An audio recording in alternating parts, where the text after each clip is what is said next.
Hello नमस्कार दोस्तों, स्वागत है आप सभी का मेरे चैनल पे। देखिए, जो EMRS टीजी वैकेंसी है इंग्लिश की, उसका आज मैं यहाँ पे जो सिलेबस है इंग्लिश का सब्जेक्ट स्पेसिफिक का, उसको डिटेल में मैं आप लोगों को बताऊंगी। मैं खाली डिस्कस नहीं करूंगी, मतलब पूरी तरह से आपको समझाऊंगी। मैंने ये सिलेबस जब देखा तो मुझे ऐसा लगा कि जो बेचारे नए स्टूडेंट्स हैं उनको ये समझाना चाहिए कि इसमें एक्चुअली वो पूछना क्या चाह रहे हैं। कुछ कुछ चीजें ऐसी हैं इसमें जो कि समझानी चाहिए। नए बच्चों को थोड़ा समझ में नहीं आती हैं, कोई ना कोई गाइड करने वाला चाहिए होता है उनको। तो इसीलिए मैंने सोचा कि ये वीडियो बनाती हूँ।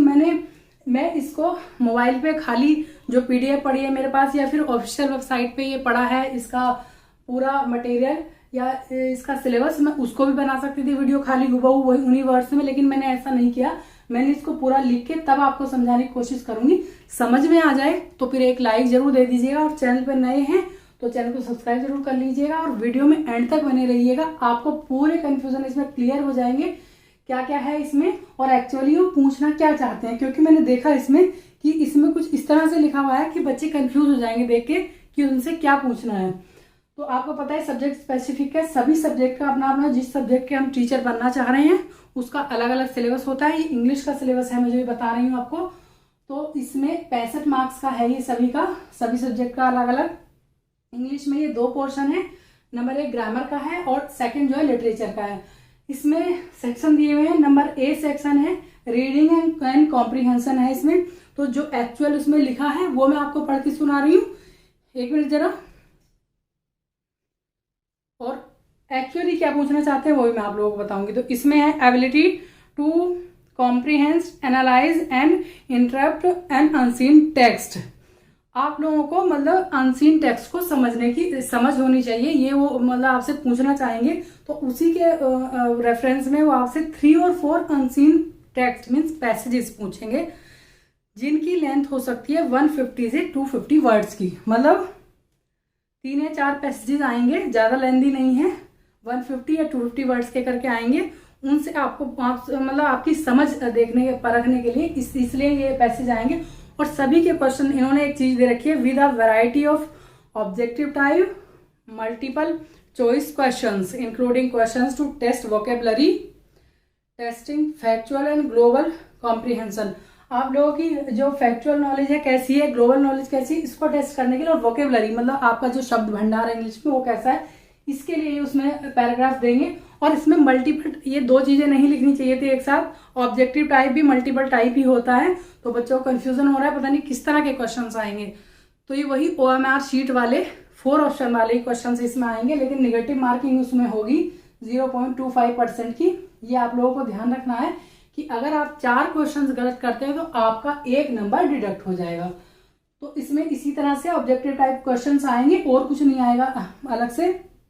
फिर उसके बाद हम आते हैं सेक्शन B पे, हम आते हैं। देखिए, ये है testing ability to express facts, views, opinions in a coherent and logical manner in a style suitable to the task set. अब इसमें B का नंबर 1 सुनिए, 1 short writing task such as notice, message और पोस्ट कार्ड। क्योंकि आप teacher बनने जा रहे हैं तो आने वाले टाइम में आपको ये भी जरूरत पड़ेगी, किसी को कोई मैसेज भेजना हो या शॉर्ट नोटिस भेजना हो, आपको पोस्ट कार्ड आपको लिख के भेजना। वैसे आजकल जाते नहीं, मेल ही जाते हैं, तो उसी के रेफरेंस में आपसे क्वेश्चंस पूछे जाएंगे किस तरह से ये चीजें भेजी जाती है। लेकिन ऑब्जेक्टिव टाइप आपसे क्वेश्चन पूछे जाएंगे उसमें कि किस ऑप्शन में क्या आता है, इस तरह से आएंगे।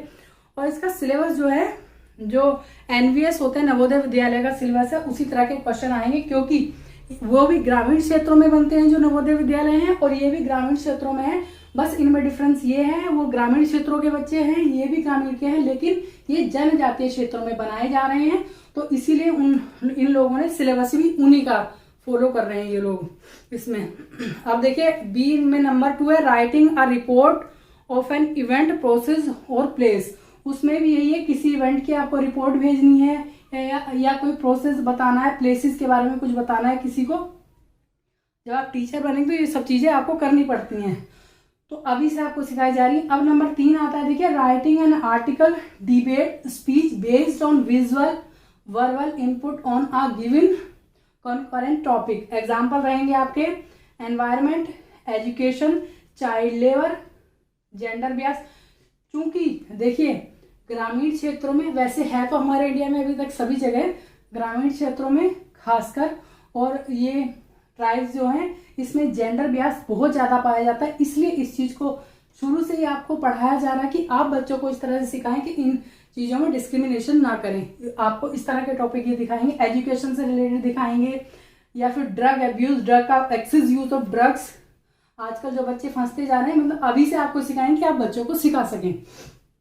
अब फिर आएगा नंबर 4 पे, राइटिंग अ लेटर फॉर्मल या informal on the basis of verbal और विजुअल इनपुट लेटर्स। ठीक है, लेटर्स के टाइप हैं ये जो है फॉर्मल और इनफॉर्मल। आपको पता है कि जो फॉर्मल और इनफॉर्मल लेटर्स होते हैं दो टाइप के, एक तो होते हैं पर्सनल लेटर्स जो कि अपने लोगों को लिखे जाते हैं, जैसे अपने रिलेटिव्स को है, फूफा मामा चाचा मम्मा पापा भाई बहन, इनको लिखे जाते हैं। और एक ऑफिस के लेटर्स होते हैं, तो उनके बारे में आप लोगों से पूछा जाएगा ही, क्योंकि आपको ये बच्चों को सिखाने नहीं है लिखने। ठीक है, फिर उसके बाद सेक्शन सी आता है, knowledge of syntax, language, grammatical items and to use them accurately in context.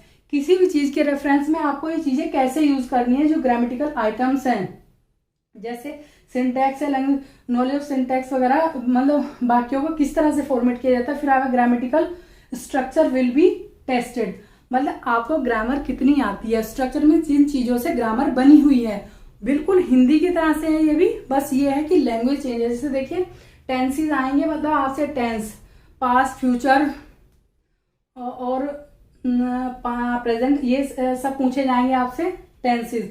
Modals पूछे जाएंगे आपसे। फिर वॉइस, एक्टिव और पैसिव वॉइस जो होते हैं वो पूछे जाएंगे। वॉइस का मतलब ये नहीं कि कुछ और अलग से। Subject verb, concord means subject verb जो एग्रीमेंट होता है, मतलब किस सब्जेक्ट के साथ किस तरह से वर्ब या कौन सी वर्ब आती है, वो पूछा जाएगा। और आता है कनेक्टर, जो शब्दों, मतलब छोटे सेंटेंसेस को, क्लॉजेज वगैरह को कैसे जोड़ते हैं, वो वाले जो वर्ड्स है वो पूछे जाएंगे। अब क्लॉजेज पूछे जाएंगे आपसे। Parts of speech, parts of speech क्या है, नाउन, प्रोनाउन, एडजेक्टिव, एडवर्ब, यही पूछे जाएंगे सब। अब आएगा पंक्चुएशन, जो हमारे सेंटेंस में पंक्चुएशन होता है, sequencing to form a coherent sentences और अ पैराग्राफ, मतलब पैराग्राफ या फ्रेजेस को जोड़ने वाले सेंटेंस किस तरह से आप फॉर्मेट करेंगे लैंग्वेज का, ये सब वो है। इसमें कुछ अलग से नहीं है, सब आपने पढ़ा हुआ है, बस इसको रिकॉल करना है। आप लोग इसको, जो हिंदी मीडियम के हैं वो भी उसको 6 से और ग्रेजुएशन तक पढ़ते आ रहे हैं, और जो इंग्लिश मीडियम के हैं वो तो शुरू से इसको पढ़ते आ रहे हैं। अब आता है पोर्शन लिटरेचर का, सेक्शन डी है ये सेक्शन सी था। अब देखिए, candidates should have a thorough knowledge of these topics, मतलब दीज राइटर्स कह दिए और पोइट्स कह लीजिए। ये है शेक्सपियर्स वर्क्स, जो शेक्सपियर हैं। मुझे नहीं लगता है कि कोई भी यूनिवर्सिटी ऐसी होगी जिन्होंने शेक्सपियर को इंक्लूड नहीं किया अपने कोर्स में, किसी में भी, चाहे उनके नॉवेल्स हो। आप सही पता है क्या क्या लिखा है इन्होंने, ट्रेजेडीज है, कॉमेडीज है, ट्रेजेडी कॉमेडीज हैं, और प्लेज हैं, सोनेट्स हैं, 150 सोनेट्स भी इन्होंने लिखी है। सब कुछ आप जानते हैं, आप रिकॉल करिएगा। ये आएंगे, जिस चीज के बारे में थोड़ा थोड़ा अभी मेरे याद आ रहा है रैंडमली, मैं सब बताती चलूंगी। रोमांटिक पीरियड के आपको जो पोइट्स हैं उनके बारे में आएगा पूछने के लिए, उनके वर्क्स वगैरह आएंगे, वर्क्स पे ज्यादा ध्यान दीजिएगा। एक चीज और है, इसका जो पेपर का पैटर्न आएगा वो आपकी, जो मुझे लगता है एनवीएस को देख के 60% 60 और 40 का रेशियो रहेगा। 60% आपकी आएगी ग्रामर और 40% आपकी लिटरेचर आएगी, तो उसी अकॉर्डिंग आप तैयारी कीजिए। देखिए, रोमांटिक पीरियड के जो हैं पीवी शैली हैं, वर्ड्सवर्थ हैं, एसटी कॉलरिज हैं, सॉरी ये कीट्स, दो जगह लिखा हुआ है, कीट्स एंड बैरन है। ये जो है पोइट्स, इनके बारे में आएगा, मतलब इनकी जो रचनाएं हैं, जो इन्होंने सब कुछ लिखा, उनके बारे में से कोई लाइन आ गई, कहाँ से लिखी गई है या किसके बारे में ये लिखी है, कौन सी किसने लिखी है। अब 19th एंड 20th सेंचुरी के अमेरिकन एंड इंग्लिश लिटरेचर, अब एग्जाम्पल्स देखिए इनका, रॉबर्ट फ्रॉस्ट है, हेमिंग्वे है और टेड ह्यूज है। अब आए वॉल्ट विटमैन है, हॉथॉर्न है, एमिली डिकिंसन है, बर्नार्ड शॉ है। जॉर्ज बर्नार्ड शॉ को आप जानते होंगे, है ना, बहुत अच्छे से। अब है modern Indian writing in English, जो इंग्लिश में मॉडर्न इंडियन राइटर्स हैं उनके बारे में भी आएगा। एग्जाम्पल्स कौन कौन से हैं। अब इन्होंने एक चीज और कर दी है, जितने भी इन्होंने पूछे जैसे 19th 20th सेंचुरी के, तो एक्सेट्रा लगा दिया, ETC, मतलब इनसे अलग भी थोड़े से राइटर्स हो सकते हैं, लेकिन जो वेल नोन है वही आएंगे। इसमें VTC लग रहा है, मतलब एक्सेट्रा लग रहा है। अब मॉडर्न इंडियन राइटिंग में इंग्लिश अनीता देसाई है, विक्रम सेठ है, निजी मैस्किल है, KN दारूवाला है, रस्किन बॉन्ड है, RK नारायणन है, मुल्क राज आनंद आप जानते ही होंगे जिन्होंने अनटचेबल लिखा है, खुशवंत सिंह भी जानते होंगे जिन्होंने ट्रेन टू पाकिस्तान लिखा है। मॉडर्न राइटिंग, अब ये दूसरा आ गया है मॉडर्न राइटिंग, अच्छा इनमें भी एक्सेट्रा लगा दिया, एक और हो सकते हैं। लेकिन अगर आप इतनों को भी पढ़ते हैं, पूरा पढ़ते हैं ईमानदारी के साथ, तो अभी आपका सिलेक्शन पक्का है। अब आता है modern writing in English from different parts of the world, मतलब और भी थोड़े से राइटर्स हैं जो वेल नोन है अभी भी, या तो नए उठ रहे हैं या पहले कोई थोड़े बहुत, उनके बारे में भी आ सकता है। तो अपनी तैयारी आप इस तरह से कीजिएगा। प्रश्न सभी ऑब्जेक्टिव टाइप आएंगे। मैं आपका कंफ्यूजन क्लियर कर दूं, कुछ अलग से नहीं आएगा, मतलब लॉन्ग क्वेश्चन या आपको लिखना है ऐसा कुछ नहीं आएगा। इन्होंने थोड़ा सा कंफ्यूजन क्रिएट कर दिया है ना इसमें, testing ability to express views, opinion on, अपने ओपिनियन नहीं, मतलब जो इसमें दिया रहेगा उसी के रेफरेंस में आपको चूज करना है अपने अकॉर्डिंग क्या वो पूछना चाहते हैं आपसे। लेकिन सब ये चल नहीं रहा है, सब ऑब्जेक्टिव टाइप ही आएंगे, कुछ अलग से नहीं आएगा। OMR शीट ही आपको भरनी है। आई होप आप लोगों को ये अच्छे से समझ में आया होगा, और नहीं समझ में आया तो आप मुझसे कमेंट के माध्यम से पूछ सकते हैं। जो भी आपको नहीं समझ में आया हो या कुछ और भी इस भर्ती से रिलेटेड कोई भी कंफ्यूजन है, आप मुझसे पूछ सकते हैं। EMRS में आप लोग अगर एलिजिबिलिटी पूरी करते हैं तो फॉर्म जरूर भरिएगा। बहुत अच्छी नौकरी है, सेंट्रल गवर्नमेंट की नौकरी है, जल्दी ही ज्वाइनिंग देते हैं ये, तो अपनी तैयारी शुरू कर दीजिए आज से ही। और मैं आशा करती हूँ कि आप लोगों को ये सब कुछ समझ में आ गया होगा। ठीक है, अगर कुछ नहीं समझ में आया तो कमेंट के माध्यम से पूछ लीजिएगा। अब ये वीडियो बस इतनी ही, नेक्स्ट वीडियो में फिर मिलती हूँ आपसे। तब तक के लिए अपना ध्यान रखिएगा और अपनी तैयारी अच्छे से जोरदार तरीके से करते रहिएगा। बस आप लोगों का तरीका सही होना चाहिए। सिलेक्शन सबको मिल जाता है जिनका तरीका सही होता है तैयारी करने का। नमस्कार।